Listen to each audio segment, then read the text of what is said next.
Olá, pessoal, tudo bem? 2022 está acabando e eu sei que você já não se lembra de tudo que rolou no ano. Por isso, eu e o time de correspondentes Ion compilamos os eventos mais relevantes para você entrar em 2023 por dentro de tudo, inclusive os desafios que vêm pela frente. Mas antes de começar, aproveita para curtir esse vídeo, seguir o canal e ativar as notificações. Assim você não perde nada que acontece no Ion. Então, bora para nossa retrospectiva 2022.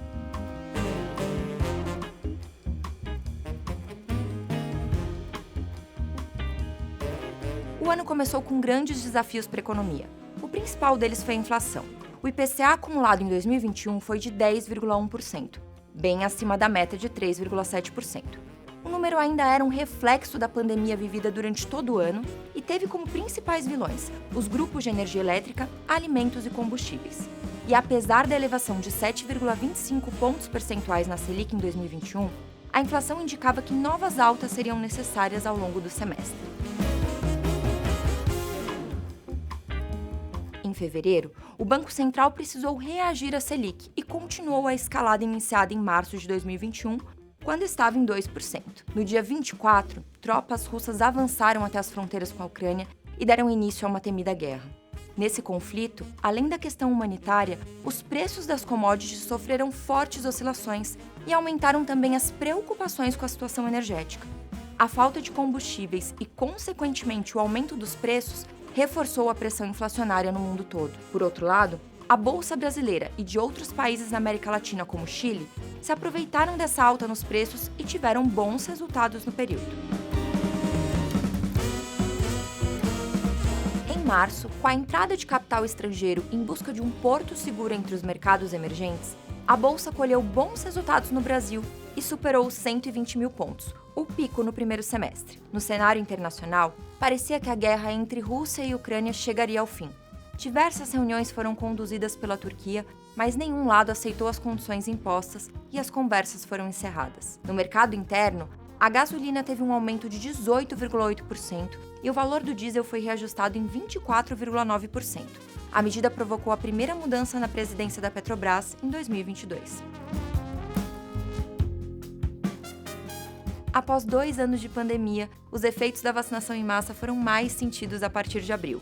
O uso de máscaras deixou de ser obrigatório em locais abertos e aumentou a sensação de normalidade. E aqui no Brasil, principalmente o setor de serviços, se beneficiou da volta da população aos eventos presenciais. O mercado seguiu o bom humor de março, mas aos poucos foi perdendo fôlego. Já o dólar seguiu uma tendência de queda e a moeda atingiu o menor valor em 2 anos, cotada a 4,60. O IPCA acelerou. Em abril, atingimos o pico de 12,1%, a maior taxa acumulada desde outubro de 2003 e com a maior variação para o mês desde 1996. No cenário exterior, as pressões inflacionárias ganharam força. Os bancos centrais ao redor do mundo tentaram dar respostas à instabilidade econômica e o Banco Mundial reduziu sua previsão de crescimento global para 3,2% em 2022. E isso teve consequências, certo, Perina?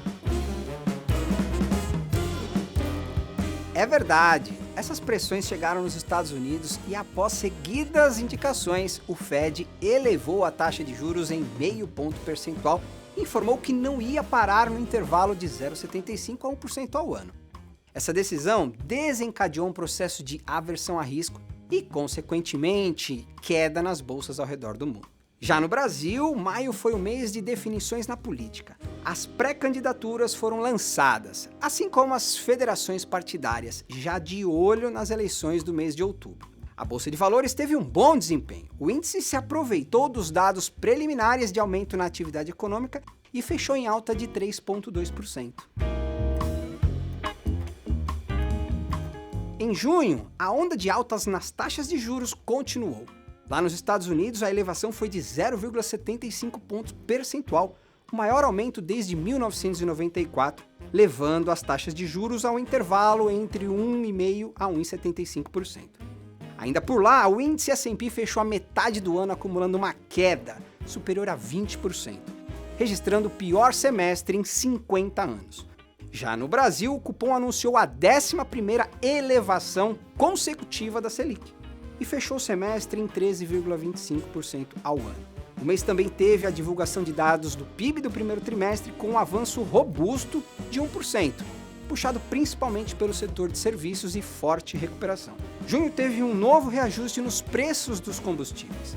Em meio à pressão política, as ações da Petrobras tiveram uma queda de mais de 7% no dia do anúncio. A bolsa recuou para abaixo dos 100 mil pontos, encerrando junho com queda de 11,5%, o pior resultado desde o início da pandemia. Os setores mais afetados foram as empresas de consumo, precificando o desafio do setor com relação à inflação. O mês foi marcado também pelo fim do processo de privatização da Eletrobras.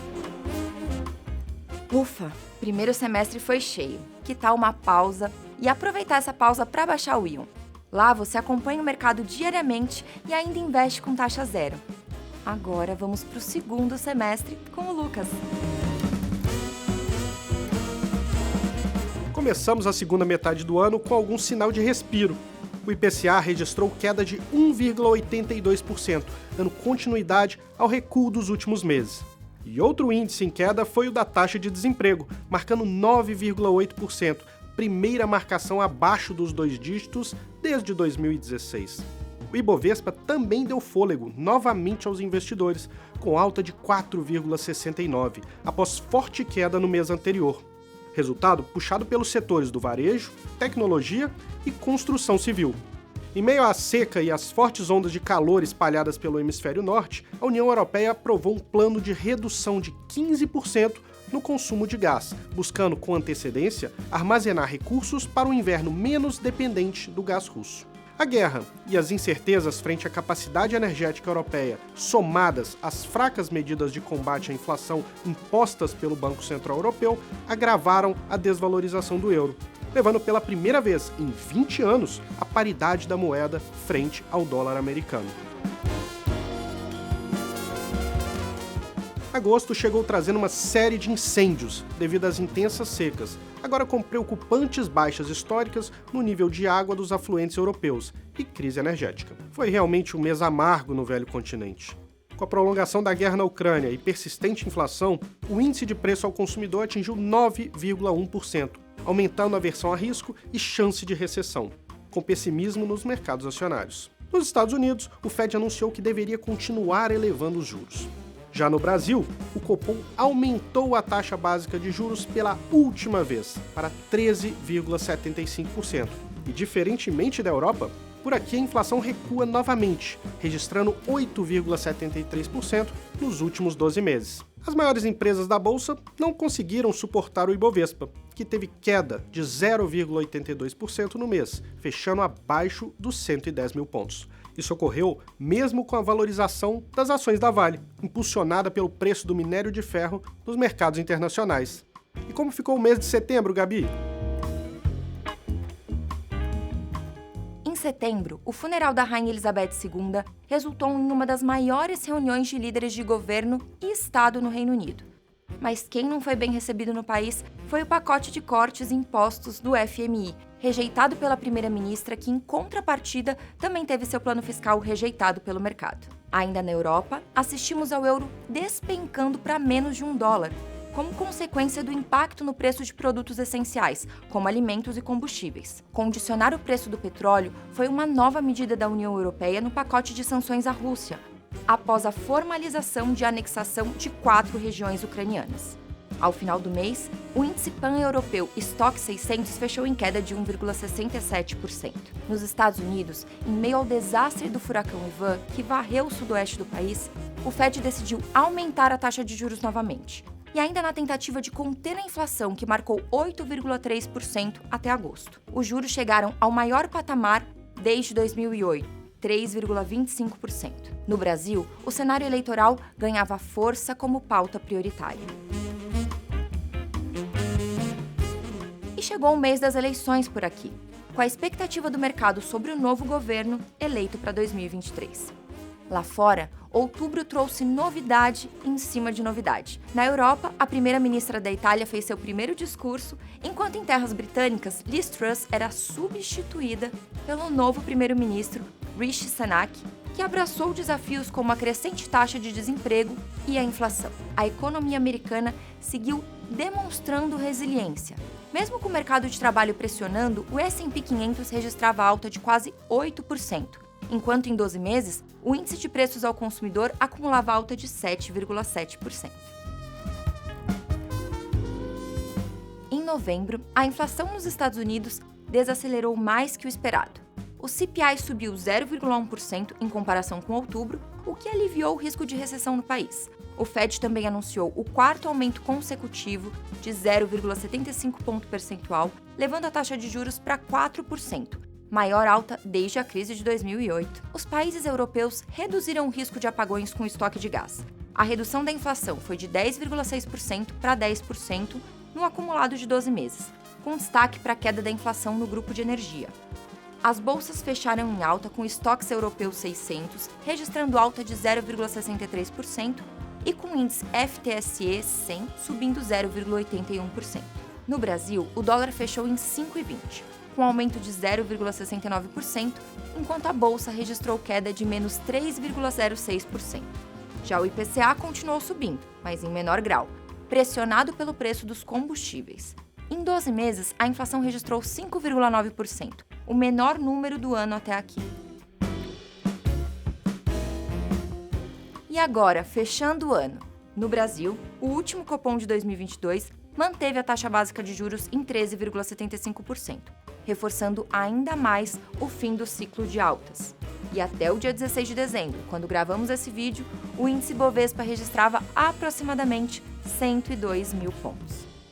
Mas o que esperar de 2023, hein, Lucas? Agora que a gente viu um resumo do que já passou em 2022, a pergunta que todo mundo faz é: e o que vem pela frente? Em 2023, o mercado deve continuar observando as taxas de juros ao redor do mundo, aguardando o fim do ciclo de altas, com uma desaceleração da inflação.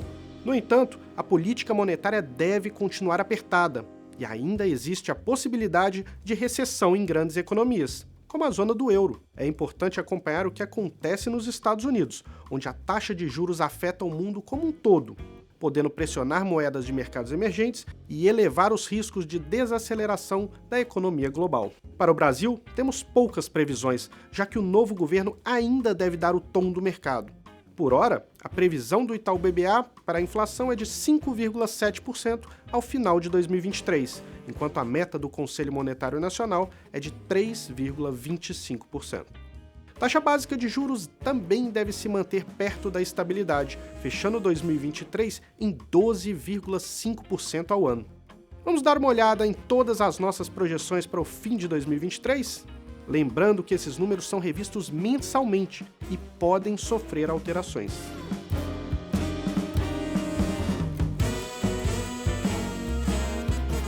Quer saber mais sobre 2023? Se inscreva no canal para não perder o lançamento da nova série que vai te mostrar a rota certa para o seu dinheiro no ano que vem. Foram muitas novidades no Ion, como a taxa zero de corretagem, a projeção de carteira e os gráficos de proventos no app. Mas você pode ter certeza que vem muito mais em 2023. Por aqui, a gente segue trabalhando para melhorar a sua experiência.